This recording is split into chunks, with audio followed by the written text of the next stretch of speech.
I'm Will Effin Brooks with the Wrestling Roundtable, and I'm here with the one, the only, Dan the Beast Severn. And I don't know if you can hear it, but he's breathing very heavily. It's kind of scaring me right now. How you doing, Dan? I'm doing well, and I've only got about 10 minutes before my Prozac wears off, just so you know that, Will, okay? I don't have a watch, if that's which is one I was looking at right now. We're going to go home really fast on this one, but we're going to ask you a couple of questions. When you joined pro wrestling, did you get a lot of flack from the mixed martial arts community, or even the amateur wrestling community in general? I took more flack probably from the amateur wrestling world, because that's what my background is, heavily amateur wrestling based. And so even when I did start the beginning of my training, I didn't do it in Michigan. I'm born and raised in Michigan. I drove all the way over to Al Snow's place over in Lima, Ohio. So I literally had a commitment of a 2.5-hour drive one way. A 3-hour workout and a 2.5-hour drive, so 8 hours invested each time I went over there. So when some of the fellows wouldn't get out of the ring, I said, guys, I only have 3 hours. I'll be nice, but get out of the ring. Give me that. Until eventually I had to make my own ring, just so I had something. I don't think anyone would second guess you. You went to ASU, Arizona State University, and right now it seems like it's the mixed martial arts factory. I mean, you got Cain Velasquez, you got Ryan Bader, and Dan Henderson. Dalloway, Don Fry, and there's even more that I don't mean to miss their name here right now, but the state of Arizona, I think, has produced more, but on a university level, Arizona State, and I think that is primarily because of the Sunkiss wrestling program. That's why I signed with Arizona State in the first place, because they allowed me the best of both worlds. I wanted a top collegiate program to be involved with, but I also felt I was a better international wrestler for freestyle and Greco-Roman. And when they talk about MMA and they talk about Randy Couture and Dan Henderson, they talk about how the clinching is nothing more than a Greco-Roman style technique. So the wrestlers, it is their haven now. Would you fight for the UFC ever again?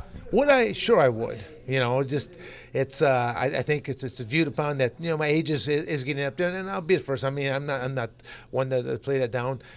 When I started my no-host barred career before the actual mixed martial arts, I just shy of turning 37. Who starts a cage fighting career at that juncture? I mean, most people might have thought I was already going through my midlife crisis at that point in time, but I realistically looked at what are my skills and what were the skills that I was witnessing. I figured if a guy was close enough to throw down upon me, throw kicks or punches or elbows, that they're within the same reach that I could grasp them.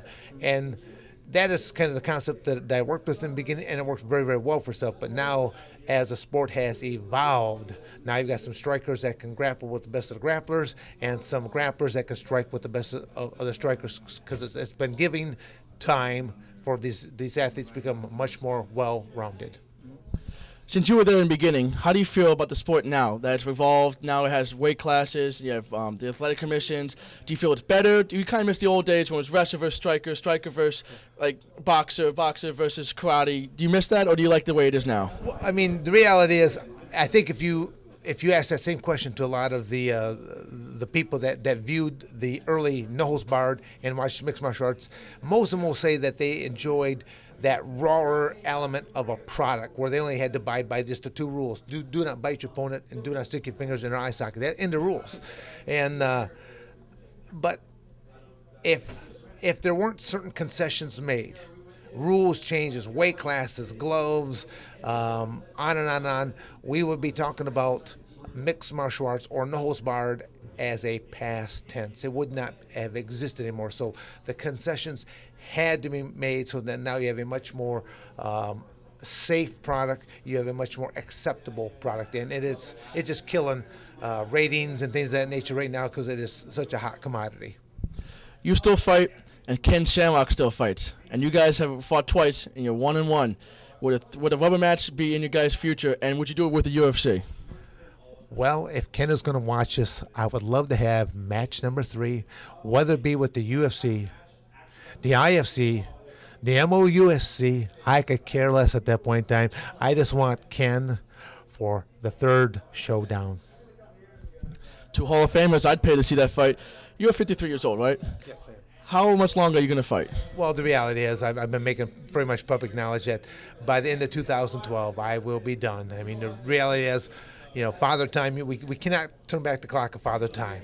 And with each progressive year, yes, I lose a little bit more and I lose a little bit more. So the reality is I would rather walk away from it on my terms, as opposed to letting some young buck wreck me into retirement and then having health issues the rest of my life.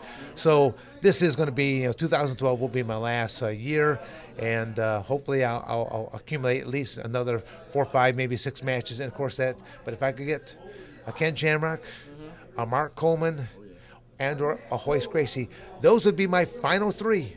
And all 3 a UFC Hall of Fame type of a match. Very marketable, even though, we might fall in the category of the geriatrics.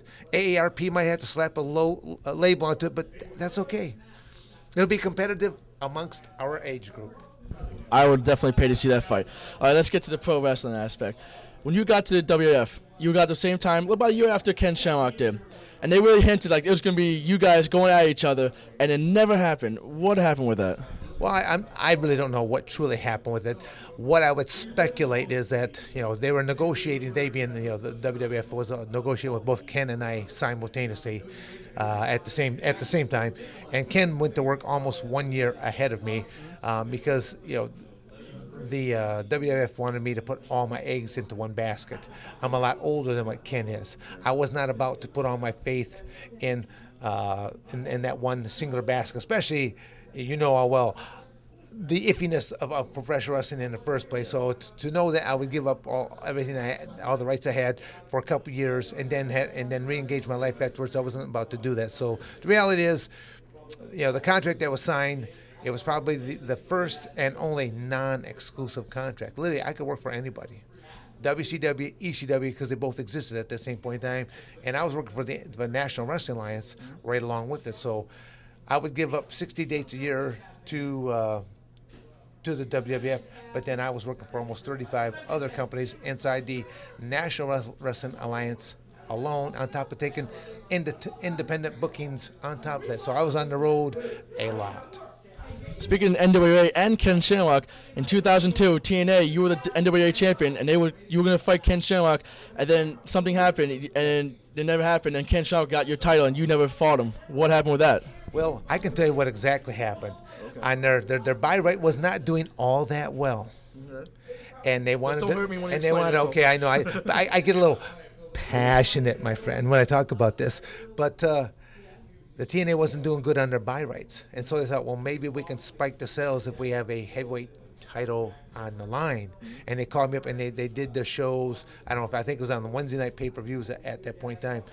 And I used to always keep my schedule on my website so people knew how busy I was. And the same date that they wanted me, I had already had a previous booking. And they started to push me on. I said, guys, I'm a man of my word. I already committed myself somewhere else. I will fulfill this. Well, basically, they kind of came to an ultimatum. You either wrestle this match or give us the belt back. Well, guess who received the belt back? And I honored out my word. I did. I can never question your word, especially when I'm standing 3 inches next to you. You're in safe hands, Will. Big ass hands. Let's see. 1996. Sorry. To set the record straight, though, I never lost the title. So just think about that. I never lost that title in the first place. Realistically, from all these years, I am still the rightful champion. TNA, we have a problem here. In New Japan, 1996, you fought Mitsuhiro Matsunaga, right? And a lot of people. Easy for you to say. I'll simply just nod my head and say, sure. I think I got that right. But a lot of you beat him in a real legitimate fight. But a lot of people felt it was kind of like he took a dive over to work. Do you have any comment about that? No, I've actually had several of my matches that has come underneath scrutiny of a couple of different states because I simply didn't walk out there and just destroy the guy. And to me, it's like, what does that mean? Just because I went out there and I played with my opponent, much the same way a cat plays with a mouse just before they kill the mouse. So instead of killing the match off, a lot of people did not like Mike Tyson's fights because why? They ended so quickly.